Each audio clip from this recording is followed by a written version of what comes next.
शेतकऱ्यांच्या अपडेट्स जाणून घेण्यासाठी आपल्या महाराष्ट्र जनवार्ता न्यूज चॅनलला सबस्क्राईब जरूर करा, लाईक करा, शेअर करा व कमेंट देखील करा। बेल आयकॉनवर प्रेस करा व नोटिफिकेशन्स मिळवा। 10 जुलै रोजी हॉटेल राधेश पंढरपूर येथे काही कथित खंडणी प्रकरण आणि विठ्ठल कारखान्याच्या बदनामीचं जे काही प्रकरण समोर आलं त्या संदर्भानं उत्तर देण्यासाठी आज ही पत्रकार परिषद जाहीर केली होती। हे प्रकरण म्हणजे फक्त आणि फक्त सभासदांचा, शेतकऱ्यांचा, कामगारांचा आवाज दडपण्याचं काम होतं।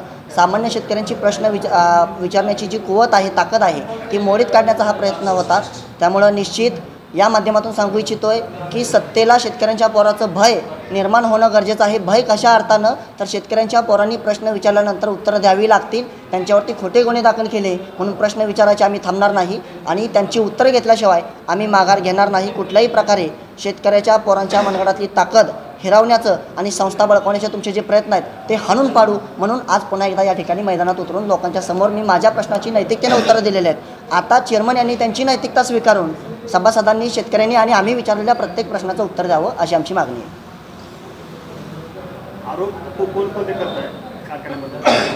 एक कारखान्यामध्ये 347 कोटी रुपयांचा जो काही आर्थिक सहकार्य NCDC कडून राज्य शासनाच्या हमीवरून कारखान्याला मिळालं, त्या 347 कोटी रुपयांचं झालं काय हा पहिला प्रश्न वारंवार विचारतोय। कामगारांच्या थकीत राहिलेल्या देण्याच्या विषयी आमचा प्रश्न आजही तोच आहे की कधी पैसे मिळणार।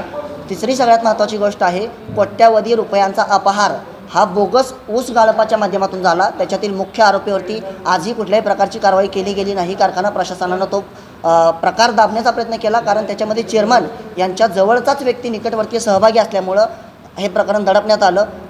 चौथा आमचा आरोप असा आहे, कारखान्यामध्ये यांचे जवळचे नातेवाईक भरती करून त्यांना लाखो रुपयांच्या खैराती वाटल्यासारख्या पगारी दिलेल्या आहेत आणि ज्या सभासदांच्या पैशावरती ही संस्था कोट्यावधी रुपयांची संस्था उभारली, त्या सभासदाची पोरं आज वेठ बिगाऱ्यासारखी 8,000 रुपयेमध्ये राबवून घेतली जातात, त्याचं उत्तर दिलं पाहिजे। पाठीमागच्या 3 वर्षामध्ये धाराशिव कारखान्याकडून विठ्ठल साखर विकत घेतो आणि ती साखर इथल्या सभासदांना वाटतो, त्याचं कारण काय आहे आणि ती साखर किती रुपयांनी विकत घेतली, त्याच्यातून जो काही प्रॉफिट यांच्या खाजगी संस्थेला मिळाला त्याच्याबद्दलचं उत्तर आम्हाला मिळालं पाहिजे, अशा आमच्या मागण्या आहेत। राहिला विषयांनी कर्ज भरलेले आहेत असं जे सांगितलं ते थोतांड लोकांनी उघडं पाडलेलंच आहे की जसं काही सगळं श्रेय लाटण्याचा प्रयत्न केला। तुमची जबाबदारी पार पडत असताना ते छाती बडवून घेण्यात कुठलाही अर्थ नाही।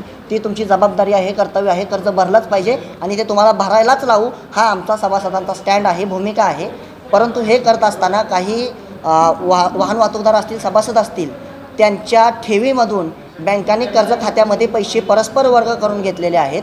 ते वर्ग केलेले पैसे कशा पद्धतीनं या सभासदांना, या वाहतूकदारांना परत देण्यात येतील याच्या संदर्भातली चेअरमन यांची भूमिका सांगण्यात यावी।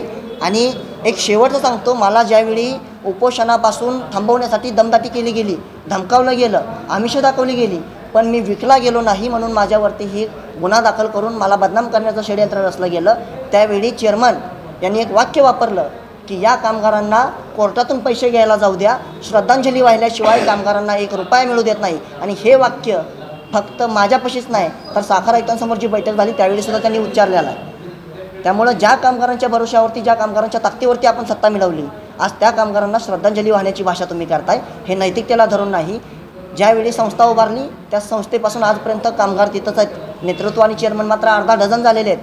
त्यामुळे तुमच्या आमदारकीचं अप्रूप, तुमच्या आमदारकीची भीती, तुमच्या सत्तेची भीती, तुमच्या चेअरमन पदाचा माज याची भीती, याची तमा किरण घोडके आणि किरण घोडकेसारखी हजारो शेतकऱ्याची पोरं अजिबात त्याची भीती बाळगत नाहीत। निश्चित आम्ही प्रामाणिकपणानं लढतोय, कर्मवीर अण्णांच्या विचारांवरती लढतोय। त्यामुळं अण्णांसारखा प्रामाणिक विचार आमच्यासोबत असल्यामुळं आम्ही ही लढाई जिंकू आणि येत्या काळामध्ये विठ्ठलचं परिवर्तन झाल्याशिवाय थांबणार नाही, हे या ठिकाणी सांगतो। पुढची रणनीती हीच आहे। सगळ्यात महत्त्वाचा विषय की मी सहकाराची वारी सभासदांच्या दारी हा एक दौरा आयोजित करण्यात आला होता। तो दौरा मी वारीमुळं पुढं ढकलला, परंतु 12 जुलै रोजी तो दौरा आमचं काढणं निश्चित होतं। त्यामुळं घाई गडबडीनं 10 जुलै रोजी अटक करण्यात आली, कारण सभासदांमध्ये त्या दौऱ्याची टॅगलाईन होती, चला प्रश्न विचारू आणि आपला सहकार वाचवू। हे प्रश्न विचारण्याची, प्रश्न ऐकण्याची भीती त्यांच्यामध्ये निर्माण झाली। त्यामुळे पुन्हा एकदा ते सभासदांच्या दारामध्ये जाऊन प्रश्न विचारण्याचं काम, माझी नैतिक जबाबदारी मी पार पाडेन आणि येणाऱ्या सगळ्या निवडणुकांमध्ये अभिजित पाटलांनी भाषणं करण्याच्या ऐवजी सभासदांना प्रश्नाची उत्तरं दिली पाहिजेत। 3 वर्ष तुमची भाषणं आम्ही अतिशय प्रेमानं, चांगुलपणानं ऐकलेली आहेत। आजही या ठिकाणी अजून एकदा सांगतो, माझा आमदार अभिजित पाटील यांच्याशी कुठलाही व्यक्तिगत राग नाही। हे प्रकरण माझ्यावरती दाखल झालेला गुन्हा न्यायप्रविष्ट आहे। माझा न्यायदेवतेवरती पूर्णपणे विश्वास आहे। जे काही सत्य असेल ते लोकांसमोर येणार आहे, आलं पाहिजे. आणि मी आज लोकांसमोर आलो आहे कारण मी चुकलो नाही, मी वाकणार नाही, मी थांबणार नाही. काही खोटा कथित गुन्हा माझ्यावरती दाखल करण्यात आला, त्याचा मूळ हेतू होता सभासदांचा मूळ प्रश्नांपासून बगल देणं आणि त्यांचं ध्यान भटकवणं. म्हणजे कारखान्यावरती प्रश्न विचारणं, कारखान्यावरती जे काही कर्ज झालेलं आहे, आज किती कोटी रुपयांचं कर्ज आहे, किती कोटी रुपयांचं कर्ज तुम्ही भरलं, शेतकऱ्यांच्या कामगारांच्या देण्याचं काय झालं, आणि कारखान्यामध्ये जे काही कोट्यावधी रुपयांचे घोटाळे झाले त्याच्यावरती जे काही आंदोलन उपोषण आणि कामगारांमध्ये जागृती आम्ही करत होतो, त्या जागृतीला बदनामीचं टायटल लावून त्याला शेरा मारून हे दडपण्यासाठी फक्त आणि फक्त हा गुन्हा दाखल केला गेला. परंतु या गुन्ह्यामुळं कामगार, मी आणि माझ्या सहकारी खचणार नाही. संस्था वाचवण्यासाठी शक्य ते प्रयत्न करू. आणि आमच्या या लढ्यामध्ये आमच्यावरती असे खोटे हजारो गुन्हे दाखल झाले तर त्यासाठी 1000 वेळा कारावास सहन करायची तयारी आहे. परंतु जे सत्य आहे ते लोकांसमोर आणल्याशिवाय थांबणार नाही. जो व्हिडिओ आहे त्या संदर्भात मी न्यायालयासमोर मांडलेलं आहे माझं मत. पोलीस प्रशासनाला योग्य ते आम्ही सहकार्य केलेलं आहे. न्यायप्रविष्ट बाब असल्यामुळं त्याच्यावरती मला व्यक्त होणं योग्य नाही, कारण तो तपासामध्ये अडथळा आणला असं होऊ शकतं. त्यामुळं आपण सर्वजण सुज्ञ आहात, कायद्याचा आपण सर्वजण आदर करतो.